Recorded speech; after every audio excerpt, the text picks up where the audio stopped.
तो दोस्तों लोगों का हम लोगों का हम वही चेहरा देख पाते हैं जो वह हमें दिखाना चाहते हैं। पर क्या हो अगर हमें उनका एक ऐसे चेहरे के बारे में भी पता चले जिन्हें जानकर हमारी रूह तक कांप जाए। तो हम आज आ गए हैं एक ऐसी ही शॉर्ट फिल्म के एक्सप्लेनेशन के साथ जिसका नाम है चटनी। ये फिल्म 2016 में रिलीज हुई थी और ये एक साइकोलॉजिकल थ्रिलर फिल्म है। तो चलते हैं इसकी स्टोरी की तरफ। मूवी की शुरुआत होती है और हमें एक पार्टी का सीन दिखाया जाता है जहाँ पर कुछ औरतें आपस में चुगली कर रही होती हैं। तभी रसिका वनीता को आते हुए देख लेती है जिसकी चुगली ये सारे लोग कर रहे थे। फिर वह सारे चुप हो जाते हैं और फिर यहाँ रसिका वनीता से कहती है कि आप और आपके हस्बैंड बहुत ही अमेजिंग कपल हो, और वो वनीता की तारीफ करने लगती है और कहती है कि मुझे आपके घर आना है और आपसे कुकिंग स्किल सीखनी है क्योंकि आप बहुत अच्छा खाना बनाते हो। तभी वनीता के फ़ोन पर कॉल आता है और वह फ़ोन पर बात करने लगती है। फिर वह वहाँ से चली जाती है। फिर हम दूसरी तरफ वनीता के हस्बैंड को दिखाया जाता है। वो अपने दोस्तों के साथ गप्पे लड़ा रहा होता है और यहाँ सब हंसी मजाक में किसका अफेयर किसके साथ चल रहा है ये डिस्कस कर रहे होते हैं। फिर हम देखते हैं मंकी वीरी अकेला ड्रिंक करने जाता है। तभी रसिका वहाँ आकर वी से फ्लर्ट करने लगती है और वह उन दोनों में बहुत सारी बातें होती हैं।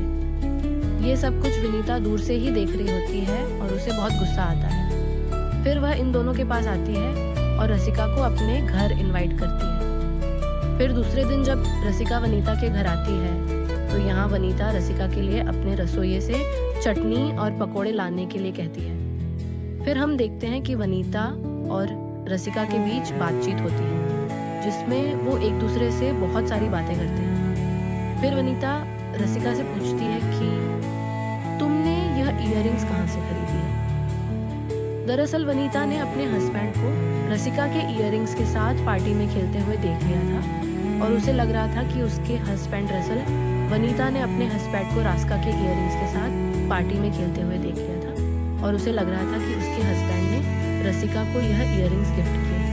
लेकिन वो उसे बताती है कि यह इयररिंग्स उसने अपने पास वाले एक स्टोर से खरीदे।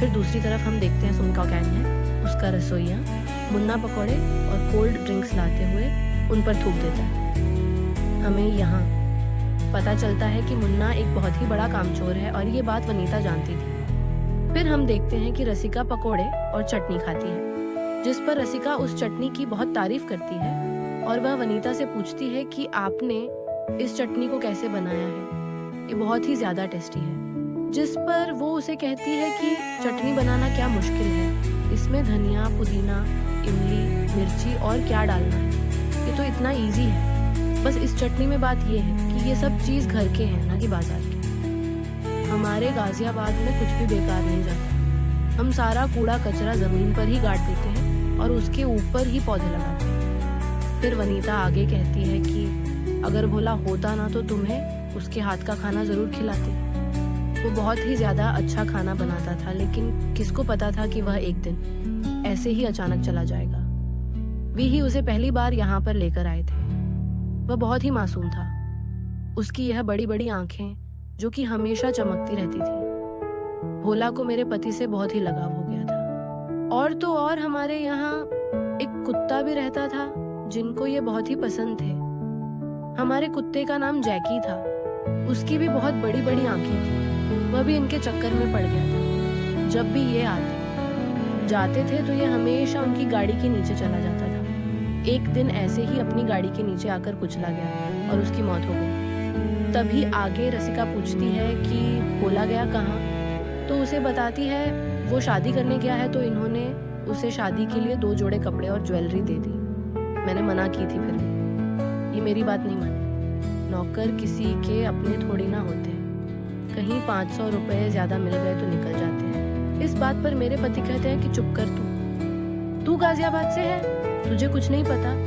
फिर कुछ वक्त के बाद भोला वापस आ गया और अब साथ में अपनी बीवी को भी लेकर आ गया। उसकी बीवी इतनी खूबसूरत गोरी चिट्टी जैसे हाथ लगाओ तो मैले हो जाए। फिर इनका काम बढ़ने लगा तो वह भोला को अपने साथ फैक्ट्री ले जाने लगी।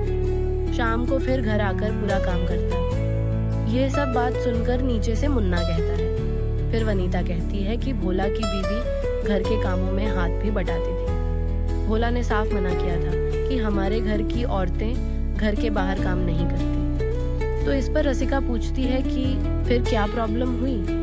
इस पर वनीता कहती है कि एक दिन हमने देखा नीचे के दरवाजे से आवाज आई। विक्की घर में आया था। मैंने सोचा विक्की इस वक्त घर पर क्या कर रहा है। विक्की इनके छोटे भाई हैं, लेकिन फिर वो भोले के कमरे की तरफ चला गया। मैं सोचने लगी कि वो भोले के कमरे में क्यों चला गया।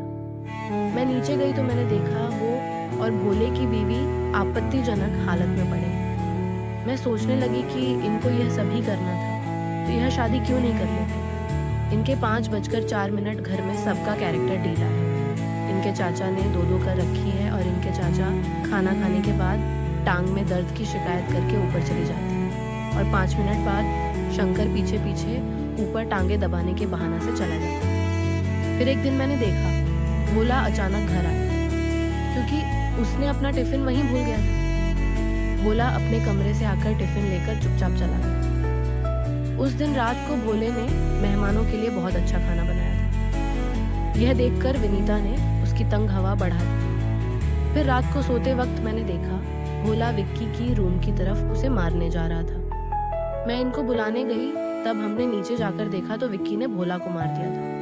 वनीता कहती है कि मैं तो गाजियाबाद की हूँ ना।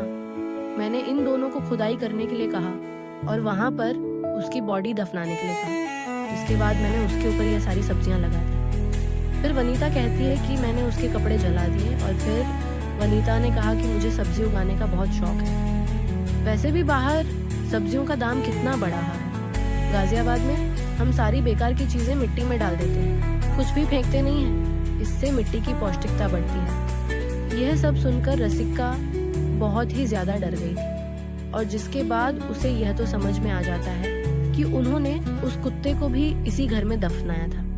दूसरी तरफ हम देखते हैं कि मुन्ना भी यह सब सुन रहा होता है और वो भी यह सब सुनकर डर जाता है। मोरल ऑफ द स्टोरी, यह सब वनीता ने बस एक कहानी रची थी क्योंकि वह रसिका को डराना चाहती थी, क्योंकि वह जान रही थी कि उसके हस्बैंड और रसिका के बीच